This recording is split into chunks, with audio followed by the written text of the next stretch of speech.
Welcome back to another episode of Consciously Clueless.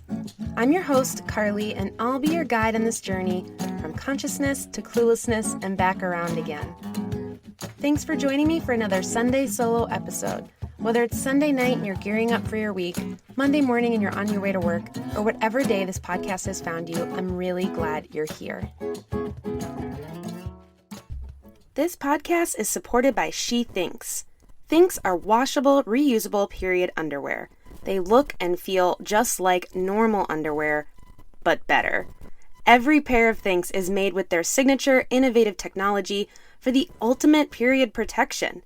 Their breathable products are safely made with cotton, nylon, and elastin for a little stretch. I am seriously obsessed with my Thinks underwear.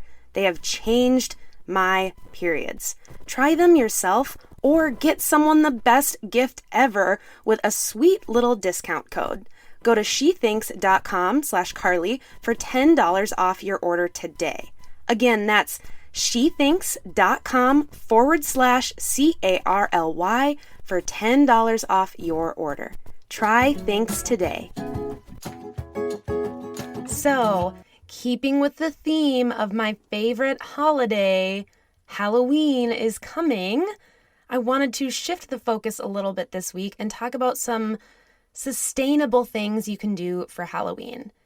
Any holiday, especially in Western countries, produces a lot of waste because it's often really focused on consumerism. So if we think about Christmas, it's all about buying things. If we think about Halloween, it's about costumes and candy, and there's just a lot of focus. I mean, Valentine's Day, all of it is about stuff. We've kind of turned it into being about stuff, and that creates a ton of waste because a lot of things you buy for these holidays are things that don't last, you use once, and they end up in landfill. So I know that that's a huge bummer. And before we get into these, I want to remind you that, one, it is not solely the responsibility of the individual to solve the problems that our Earth is experiencing, and you don't have to be perfect. But we can make changes as individuals if we are all doing these changes. And you don't have to be perfect, but just keeping these things in mind and maybe starting to think about them and implement one or two things could actually make a huge difference. So, the first thing I wanted to talk about is costumes. Now, I love costumes. I love dressing up. I've talked about this in past episodes this month. I just think it's so fun to embody a different character and get to find a costume and all of that. You can make costumes so much easier than you would think. Or maybe you can find characters to be that you can kind of throw stuff together. There was one year that a partner I had at the time and I needed costumes last minute. And through all the thrift stores in the little town I live in, I created Mary Poppins and Bert the Chimney Sweep costumes, and they're still some of my favorites. And it was so scrappy and so many random things, and they weren't perfect. And underneath my jacket, I was pinned and, it didn't fit right, but it all worked. And we might have won a few contests. So obviously other people seem to think so. And it was probably the first time I made a costume that was 100% thrifted. And it was really fun. I mean, it wasn't fun necessarily in the moment because I was doing it the day of Halloween and it was very stressful. But the idea of it was fun. And I realized that every year I was going to try and do something like that. So this year, I'm not going to reveal my Halloween costume just yet. But I am searching really, really hard to make sure I can thrift every single piece. And if not, and I end up having to buy something, so be it. But you can thrift from your local thrift stores, from a place like Goodwill or Savers. Go to a friend's closet or a family member's closet. Or you can look on places like Poshmark or Depop or anything like that where you can buy used clothing, eBay as well. People sell their old Halloween costumes because you only wear it once and you usually don't go as the same thing the next year.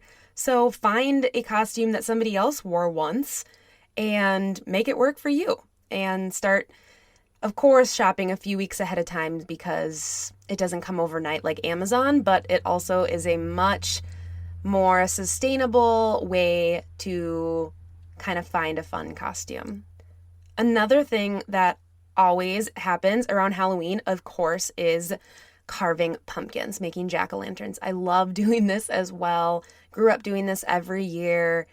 And I live in the woods and grew up in the woods. So it was always very normal for us to just throw our pumpkins out to let the deer eat them or another animal. But oftentimes pumpkins just get thrown away. And that is a lot of waste. There are thousands and thousands and thousands of pounds of pumpkins that are thrown away every year. And we forget that throwing food away, it's not like composting. Throwing food away into the garbage actually creates a lot of harmful gases because it doesn't get to decompose properly. There's not enough oxygen to reach it. So it creates a ton of waste, and waste around holidays like Halloween and Christmas is astronomically larger than other days of the year. So if you can throw them out, if you can compost them, if you can maybe use some of the seeds to roast them, or you can use the pumpkin to make a soup, whatever it is, try and find a different way to get rid of that pumpkin this year. But I do love the idea of using pumpkins and natural kind of squashes and gourds and stuff for decoration. That is a really great way to avoid buying plastic from Party City or wherever it is. Finally, another huge thing that creates waste on Halloween is the candy. Now, there is a lot of ways people try and kind of circumnavigate either handing out candy or making waste. And sometimes that's fun. Sometimes there's creative ideas. But let's totally be honest. None of us wanted to go to the house that people were handing out like toothbrushes or bamboo toothbrushes, I guess, if you were trying to be low waste. You still want to feel like you're participating, getting something fun. But there are actually a lot of candies that are in cardboard or wrapped in foil, and both of those could be recycled. So if you haven't gotten your candy yet to hand out, maybe you can find ones like Nerds that are in cardboard, or Hershey's Kisses that are wrapped in foil, or, double points if you can find vegan candy. If you can check all those boxes, it's not always the easiest, but you could find some other ways to do that. I actually remember a house giving out sparkling waters, which that shows that I live in a small town and there's not that many trick-or-treaters because, that's expensive. But you could get creative and maybe find a way to use a little less plastic in the things you're handing out, and that could make a huge difference too. So the main three things about Halloween that come to mind, for me at least, are costumes, carving pumpkins, and candy.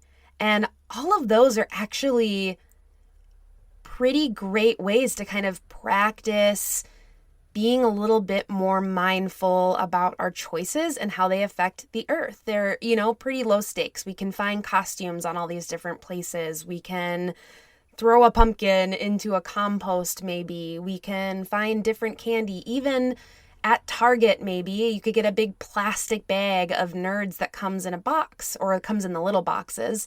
And yeah, you're still buying the big bag, but instead of all those little ones being individually wrapped, you can save some waste there.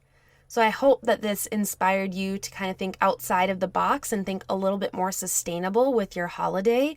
It doesn't have to not be fun. I think that I still want to say that almost every episode that I talk about sustainability or being eco-friendly, because there's this misconception that it means that it sucks the fun out of it. And actually, I think it's really fun to kind of have to be a little more scrappy and find my costume in other ways. And it's really not even that hard if you are using a thing like Poshmark or something where someone probably already is selling the costume you would have bought and it's been worn one time. So make it a bit of a challenge. See how well you can do this year.